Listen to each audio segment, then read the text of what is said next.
our directed research project, we investigated the effects of sargassum on seagrass health and mortality, as well as other beneficial uses for the algae. Seagrasses are an important part of marine ecosystems as they provide shelter, nutrients, and a food source to other organisms. Seagrasses are especially critical in South Caicos because of the essential nursery habitat they provide that supports the fishing industry. These ecosystems are sensitive to environmental change, especially in light and nutrients.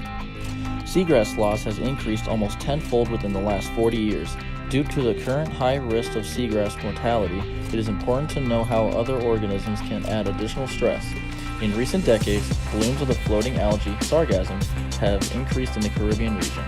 Sargassum poses a new threat to seagrass as it causes an influx of nutrients that can increase the growth of algal competitors. It can also cause shading that reduces light, impacting both seagrass growth and mortality. We conducted an experiment on the effects of sargassum debris on seagrass and epiphyte growth, as well as mortality. We built 20 plots to enclose areas of study on the seagrass bed at East Bay Beach. In each plot, seagrass shoots were counted and 5 shoots per plot were poked with a needle and marked with zip ties. Half of those plots were treated with sargassum debris. 3 weeks later, shoots per plot were recounted and marked seagrass shoots were collected. New leaves per shoot were counted and leaf elongation rate was determined. Epiphyte biomass was so low that it was not measurable. No significant difference in leaf elongation rate or change in density was found between plots that received sargassum debris and those that did not. However, only plots that contained sargassum debris had a decline in seagrass density, indicating mortality.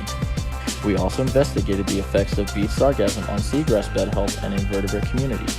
We conducted field surveys using belt transects and quadrats to assess the seagrass bed and macroinvertebrate composition at various sites.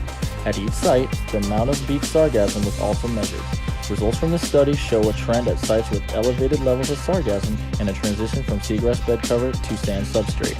This indicates sargassum inhibits recovery of seagrass, and unhealthy patches cannot keep up with sediment accumulation, becoming sanded over as time progresses. Macroinvertebrate data showed diversity increased when live or dead seagrass was dominant, and diversity decreased when sand was the dominant substrate. Overall, seagrass beds and their communities may show signs of deterioration as sargassum influxes increase. We also investigated potential uses for sargassum, such as composting and biofuels. We collected beach sargassum and created 3 compost mixtures. They contained fresh, dry, or decomposing sargassum, as well as leaves and food waste.